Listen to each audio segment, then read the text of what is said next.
So hello everyone, कैसे हो आप सब। तो स्वागत है आपका फिर से एक नई वीडियो में। तो सबसे पहले हम बात कर लेते हैं इंडिया पाकिस्तान वॉर के बारे में। तो दोस्तों फाइनली इंडिया और पाकिस्तान के बीच चल रहा वॉर अभी एंड हो चुका है। जी हाँ दोस्तों, American president Donald Trump tweet करते हुए कहते हैं, after a long nights of talks mediated by the United States, I am pleased to announce that India and Pakistan have agreed to a full and immediate ceasefire. Congratulations to both countries on using common sense and great intelligence. Thank you for your attention on this matter. और इसी चीज को confirm करते हुए हमारे India की foreign minister Vikram Misri कहते हैं, पाकिस्तान की डीजीएमओ इंडिया की डीजीएमओ को कॉल किए थे और दोनों साइड से ये एग्रीमेंट हुआ कि कोई भी फायरिंग, अटैक या फिर कोई भी ऑपरेशन नहीं करेगा। यानी कि दोस्तों इसका मतलब साफ है कि पाकिस्तान ने सरेंडर कर दिया है और हमारा ऑपरेशन सिंदूर जो है वो सक्सेसफुल हो गया है। लेकिन दोस्तों वो कहते हैं ना कि पाकिस्तान जैसे देश पर कभी भरोसा किया ही नहीं जा सकता और कुछ यही होता है। दोनों ही देश की तरफ से सीज फायर का एग्रीमेंट होने के बाद भी पाकिस्तान बस इसे 2 से 3 घंटे में ही वॉयलेट कर देता है। जी हाँ दोस्तों, पाकिस्तान सीज फायर का वॉयलेशन कर देता है। और दोस्तों इसी चीज पर जम्मू कश्मीर के chief minister Omar Abdullah tweet करते हुए कहते हैं, what the hell just happened to the ceasefire explosions heard across Srinagar. और दोस्तों वही का एक वीडियो भी मैं आप लोगों को दिखाता हूँ, आप देखिए।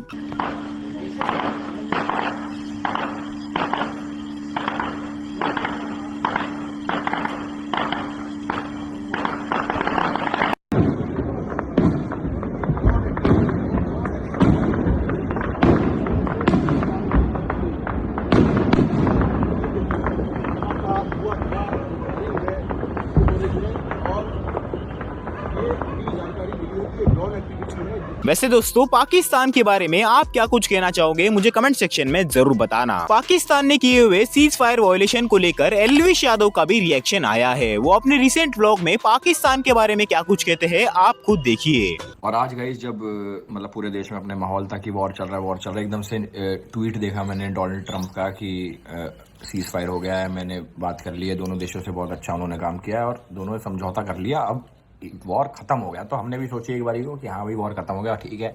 कई भाई ट्विटर पर रो रहे थे वॉर क्यों खत्म कर दिया, वॉर क्यों खत्म कर दिया। भाई देखो सही बात तो ये है कि वॉर ना हो उसमें ज़्यादा भलाई है।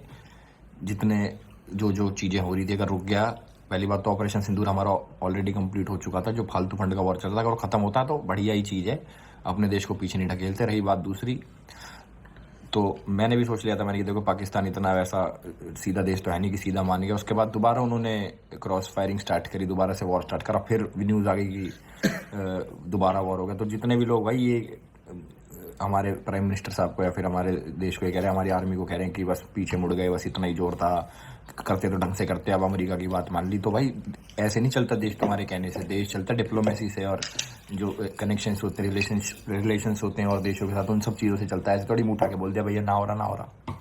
जो डिसीजन लेते हैं टॉप लेवल गवर्नमेंट एजेंसीज वाले वो सही होता है, हमारे भले के लिए लेते हैं सब चीज़ देख भाग के। ऐसे थोड़ी कि किसी चीज़ का नुकसान है उसमें हाँ भर ली। तो ठीक है भाई, अपना ध्यान रखो और गद्दारों पे भरोसा तो पहले भी ना था, हमें ना कल होगा।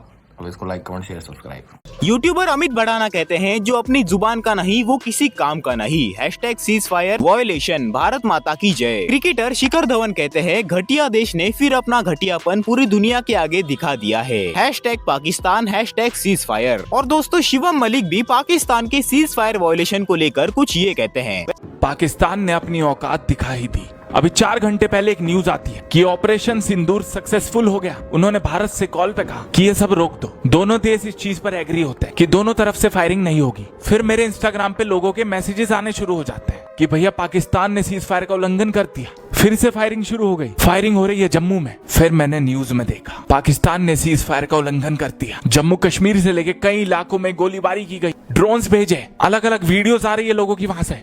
सीज फायर वॉयलेशन की वीडियो है, सब पे सबूत है। इंडिया ने कहा था अगर फ्यूचर में कोई भी टेरर अटैक होता है पाकिस्तान की तरफ से तो उसे एक्ट ऑफ वॉर समझा जाएगा। अब ये बात हाथ से निकल गई है, अब इन्हें रोकना काफी जरूरी है। वैसे दोस्तों पाकिस्तान के सीज फायर वॉयलेशन को लेकर आपका क्या कुछ कहना है, मुझे कमेंट सेक्शन में जरूर बताना। तो बढ़ते हैं अगली अपडेट की तरफ और बात कर लेते हैं आशीष चंचलानी के बारे में। तो दोस्तों आशीष चंचलानी ने एंग्री रिप्लाई दे दिया है उनके पाकिस्तानी फॉलोअर्स को। जी हाँ दोस्तों, और आखिर क्यों, तो उनका ये वीडियो आप पूरा देखिए। देखो एक बात बताओ मुझे, जो भी लोग पाकिस्तान से हेट मैसेज भेज रहे हैं, एक ही बात बताओ, जो भी थ्रेड्स भेज रहे हैं, मैं आपके डीएम में ऊपर गया, पहलगाम के अटैक के टाइम आप लोगों के मैसेजेस क्यों नहीं आए पीस को लेके?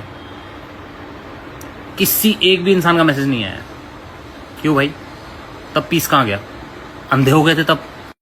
इतने सालों से हमारे देश पे कितने कितने टेररिस्ट अटैक्स हुए और ये सारे टेररिस्ट पाकिस्तान से आए। एक अटैक बता दो इंडिया ने टेररिज्म का अटैक किया हो आपके कंट्री में।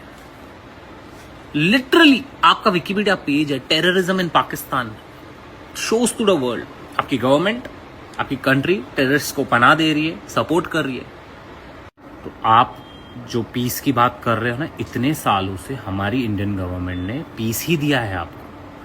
अगर हमारा बस चलता तो हम भी आपके जैसी हरकतें कर सकते थे, लेकिन नहीं, हम वैसे नहीं हैं। लेकिन अब पानी सर से ऊपर चले गया है, इसीलिए फालतू में डिफेंड करना बंद करो एंड देखो क्या हो रहा है। टेरर कैंप्स पे अटैक हुआ है, देखो, आंखें खोलो। अंधों की तरह बस डिफेंड मत करो, गवार बातें मत करो। मैं बस एक आखिरी चीज कहूंगा, I am extremely proud of my country India. I am extremely proud of my soldiers, my navy, my defence system that is keeping us safe. And nothing, I repeat, nothing will be above my country ever. तो अगर आपको मुझे unfollow करना है, गाली देने, करो, नहीं फर्क पड़ता मुझे। जय हिंद, जय भारत। तो बढ़ते हैं अगली अपडेट की तरफ और बात कर लेते हैं नीतीश राजपूत के बारे में। तो दोस्तों, नीतीश राजपूत के यूट्यूब चैनल को पाकिस्तान में बैन कर दिया गया है। जी हाँ दोस्तों, और इसी को नीतीश राजपूत अपने इंस्टाग्राम स्टोरी में शेयर करते हैं और रिएक्ट करते हुए कहते हैं, the Pakistani government has filed another legal complaint regarding the Balochistan video. It's has been banned and is no longer available in Pakistan. तो बढ़ते हैं अगली अपडेट की तरफ और बात कर लेते हैं प्रखर के प्रवचन AKA प्रखर गुप्ता के बारे में। तो दोस्तों, प्रखर गुप्ता ने इंडिया और पाकिस्तान के बीच डिफरेंस को लेकर एक बहुत ही इंपॉर्टेंट वीडियो इंस्टाग्राम पर अपलोड किया है। वो इंडिया और पाकिस्तान को लेकर कुछ ये कहते हैं। I have a message for my friends in the West. India and Pakistan are not the same. Don't make that mistake because it is inconvenient for you to think about us properly. India is the largest democracy in the world. On the other hand, Pakistan is a known harbor to terrorists like Osama bin Laden, Hafiz Saeed, Sajid Mir, Masood Azhar. India has safely protected the culture of Hindus, of Sikhs, of Muslims, of Jains, of Zoroastrians, of Buddhists, of Jews, and of Christians for as long as time. Pakistan has purged every single minority population to the point of erasure. India's claim is that it is responding to an 80-year long history of terrorist insurgency, directly supported and executed by the Pakistani government, by the Pakistani army, and by its intelligence. तो बढ़ते हैं अगली update की तरफ और बात कर लेते हैं टर्की और अजरबैजान के बारे में। तो दोस्तों, अभी जो है इन दोनों देशों को इंडियंस की तरफ से काफी ज्यादा बॉयकॉट किया जा रहा है। और आखिर क्यों? तो टर्की और अजरबैजान ने पाकिस्तान को सपोर्ट किया था, इंडिया को नहीं। और अभी इसी पर रिएक्ट करते हुए सिंगर विशाल मिश्रा कहते हैं, never going to Turkey and Azerbaijan, no leisure, no concert, mark my words, never. तो चलिए दोस्तों, आज की वीडियो में बस इतना ही। अगर वीडियो को यहाँ तक देख रहे हो तो इस वीडियो को एक लाइक जरूर से कर देना, और अगर चैनल पर पहली बार आए तो चैनल को सब्सक्राइब करके साथ ही बाजू वाले बेल आइकन को ऑल पे सेट कर देना।